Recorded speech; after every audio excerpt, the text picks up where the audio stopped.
Stéphane Bern vient d'être élu conseiller municipal de son bled avec 97% des voix. Il a donc été mieux élu que Poutine. Alors moi je me dis, ce serait peut-être donc lui qui devrait mener la guerre contre la Russie. Comme ça, il pourra venger son idole Napoléon tout en servant son ami Macron. Bonjour ou bonsoir, on est le mardi 19 mars et vous regardez l'actu réfractaire. Allez, abonnez-vous là. On vous voit, ceux qui ne sont pas abonnés.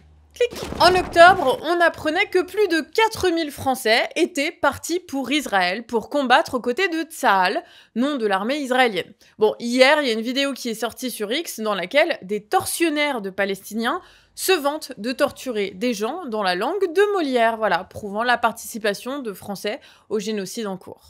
La France semble de toute façon se mettre de plus en plus du côté des guerres et des extrémités qui vont avec, puisque les Échos nous ont appris la semaine passée que nous avions dépassé la Russie en termes d'exportation d'armes. Dans un contexte où les importations européennes ont doublé en 5 ans, la France devient donc le second pays au monde exportateur d'armes derrière les États-Unis. La guerre en Ukraine a en effet propulsé les demandes d'armes à la France, tandis que la Russie garde sa production pour son armée. Mais le carton commercial concerne le Rafale, un avion de combat vendu notamment à l'Inde, au Qatar et à l'Égypte. Des informations à mettre en regard aussi avec une nouvelle activité de la centrale de Civaux dans la Vienne. Une centrale nucléaire qui va participer à la production de tritium, un isotope de l'hydrogène nécessaire à la dissuasion nucléaire. Alors comprenez que les armes nucléaires françaises devront, je cite, permettre aux gens qui seront responsables de la dissuasion française dans 15 ou 20 ans de continuer à disposer de toutes les options possibles, selon Étienne Dutheil, qui est directeur de la production d'énergie atomique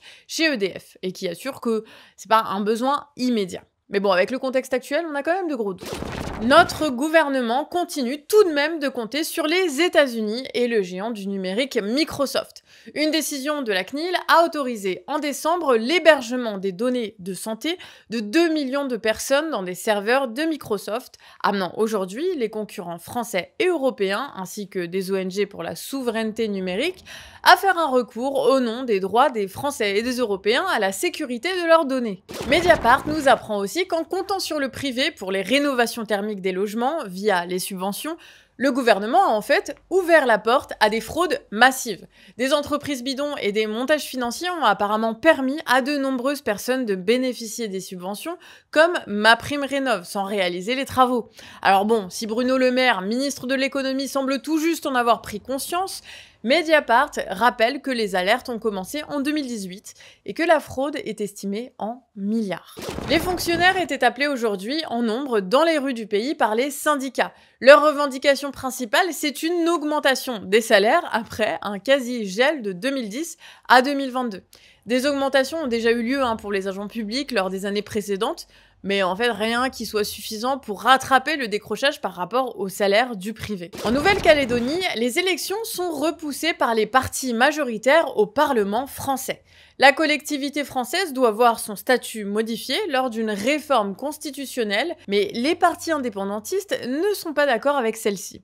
Donc on repousse l'élection jusqu'à ce que la réforme soit acceptée. Une manœuvre qui ressemble à un ultimatum et qui risque de ne pas être au goût des habitants de la collectivité. Faisons maintenant un point scientifico-climatique sur la situation dans le bassin méditerranéen. Alors sur le versant européen, la sécheresse elle s'abat pour la 2e année, tandis que sur le versant marocain, il n'y a presque pas eu de pluie depuis 6 ans quand même. Donc la situation est critique avec l'hiver le plus chaud jamais enregistré. Il y a carrément le manteau neigeux des Alpes qui s'est pas reconstitué. Il manque ainsi 63% de neige en moyenne par rapport à la décennie précédente, alors que cette neige, qui doit fondre au printemps et à l'été, est censée alimenter les lacs, les rivières et les fleuves. Au Maroc, les barrages ne sont qu'à 23% de leur capacité, ce qui force à puiser dans les nappes phréatiques profondes pour pouvoir irriguer les récoltes ou tout simplement avoir de l'eau de consommation. En Catalogne, des restrictions sur l'eau ont été mises en place dès le 1er février pour éviter d'en manquer cet été. Sur tout le bassin méditerranéen, les États investissent dans des usines de dessalement de l'eau pour prévoir les crises de l'eau à venir. On passe maintenant à la chronique Affaires et corruption. Alors on en avait parlé dès sa nomination comme ministre, Rachida Dati est mise en examen dans le dossier Renault-Nissan pour avoir touché des sommes sans pouvoir les justifier alors qu'elle était eurodéputée. Mais l'Obs nous apprend que le dossier a bien plus de ramifications que ce que l'on pensait. On y apprend qu'en plus de son mandat d'eurodéputée, elle a exercé comme avocate au profit du groupe Renault-Nissan. Et ce, à hauteur de 300 000 € par an, contre une disposition de 300 heures annuelles, soit 1 000 € l'heure. Sympa. Et ça, alors même que sa carrière d'avocate était à peine lancée, ce qui laisse croire qu'elle aurait perçu ces sommes pour favoriser le groupe automobile au Parlement. De la part d'Alpha One Partners, elle perçoit 300 000 € en 2 ans, soit 10% du chiffre d'affaires d'alors pour l'entreprise gazière, ce qui est là aussi assez troublant. Selon le PDG, Nicolas Sarkis, elle l'aurait accompagné pour asseoir la réputation de sa structure. Des cahiers à spirale retrouvés lors de l'enquête montrent qu'il y avait confusion entre les deux activités de Rachida Dati, puisque les contrats avec Alpha One étaient parfois contresignés par son attaché parlementaire. Et cerise sur le gâteau, elle a déposé plusieurs amendements pro-gaz au Parlement, alors qu'elle était en relation d'affaires avec plusieurs sociétés gazières. Ces avocats tentent maintenant de faire reconnaître la prescription des faits pour éviter une condamnation et la perte du ministère de la Culture comme de la mairie de Paris. Bon, le procès, de toute façon, n'arrivera pas avant 2025. On reste dans des histoires d'avocats, mais cette fois affabulés.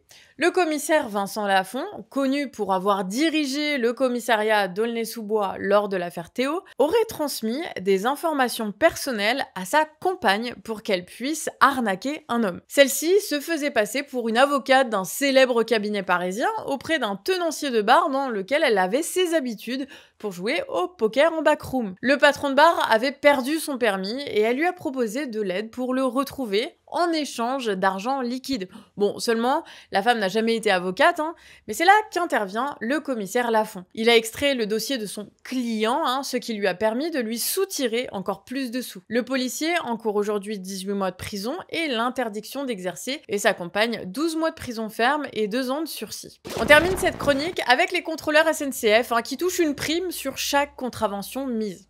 Et l'on comprend mieux aujourd'hui les amendes abusives dont on vous parlait la semaine dernière. Le Parisien nous apprend par ailleurs que la commission est de 10% si le contrevenant paye directement, alors que la commission n'est que d'1% si l'amende est payée plus tard. Ce qui explique aussi pourquoi certains contrôleurs sont plus qu'insistants pour être payés immédiatement.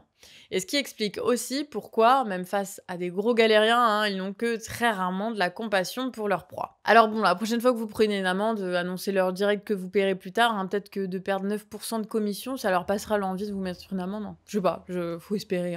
Bon voilà, c'est déjà fini pour aujourd'hui, mais on se retrouve demain vers 19 h. On n'oublie pas d'ici là de zioter la description pour nous financer sur Hello Asso ou Tipeee.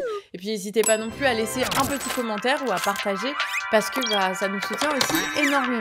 Des bisous, à demain, ciao!